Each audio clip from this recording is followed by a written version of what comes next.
الرحمن الرحيم، والصلاة والسلام على سيدنا وحبيبنا محمد صلى الله عليه وسلم.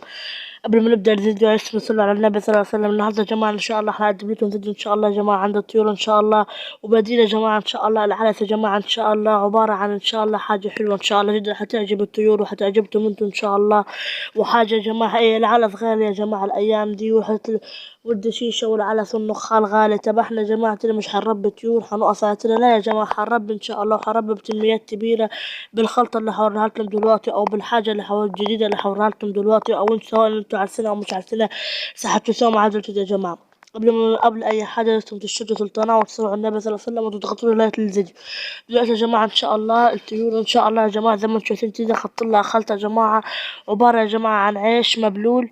عيش يا جماعة مبلول نايق، وشوية نخال وشوية برسيم أخضر.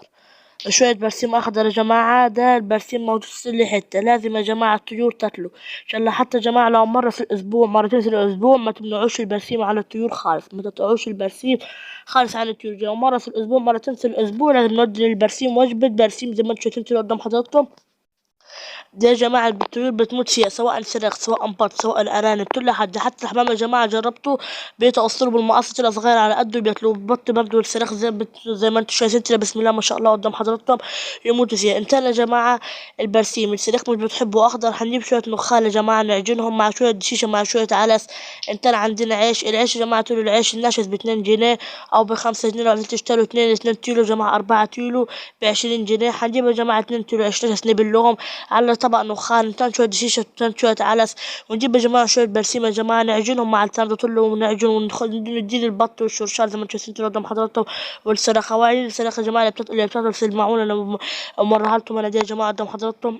التوتل في ده يا جماعة عبارة عن نخال وعيش مبلول، وعبارة عن برسيم يا جماعة زي ما انتوا شايفين قدام حضراتكم اللي بتطل في الصراخ قدام حضراتكم يا جماعة. والمية دي يا جماعة مش احنا يا جماعة بنحط بتنجي بودر للتيتا عشان التيتا تتنسش وتبقى حجمها كبير وحجمها حلو.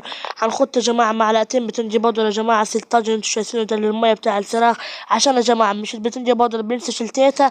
البتنجي بودر دلوقتي هنحطه للفراخ هنخليه ينسش الفراخ نسشة زي التيت، وهنخليه ان شاء الله يا جماعة تلم وزن يا جماعة وتكبر بإذن الله إن شاء الله. أنا الوصفة يا جماعة عن تجربة، أنا مش بعمل حاجة غير لما بجربها. البط يا جماعة دي بتنجي بودر منه سطح شهية، ومنه يا جماعة يعالج الفراخ. انت عندي اسهال، انت عندي حاجة ذات كده تكسد يا املاح معدنية زي دي. بتحط معلقتين بتنجي بودر يا جماعة على عصرة نص ليمون على واحد نص بصل يا جماعة. الفراخ بسم الله ما شاء الله مش هتبطلوا مش هتبطلوا. بصوا البط يا جماعة بسم الله ما شاء الله ما سيبش المية على طول رايح جاي يشرب منها انها فاتح شهية. طول البط ما يطول له يبلع له حبتين برسيم او يسلسله شوية برسيم يروح يا جماعة جاي يشرب مية قدام حضرتكم زي ما انتم شايفين. البط عمره ما هيمنع المية، عمره يا جماعة البط ما هيمنع المية. بسم الله ما شاء الله عم تحط له بتنجي بودر فاتح شهية ليه يا جماعة ويخليني موازنة يا جماعة زي ما انتم شايفين كده. ان شاء الله البط ان شاء الله يا جماعة على شهر شهرين هتكمل معاك 2 كيلو 3 كيلو ان شاء الله تذبحيها، بس انت تتبعي الخطوات اللي حولت عليها وخدت الخلط اللي بقولت عليها. التاني البط يا جماعة عيان بيسهل مع الفراخ نحط شوية خل يا جماعة ومعلقتين بتنجي بودر نص ليمونة او تام بصل يا جماعة.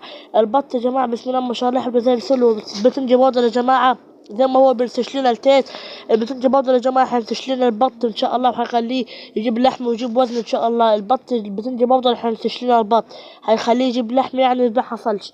والفراخ زي ما انتم شايفين قدام حضراتكم والتاني البط عنده نقص الريش عنده نقص كالسيوم ان شاء الله هيخليه يعوض الكالسيوم ده وهيبقى زي الفل ان شاء الله.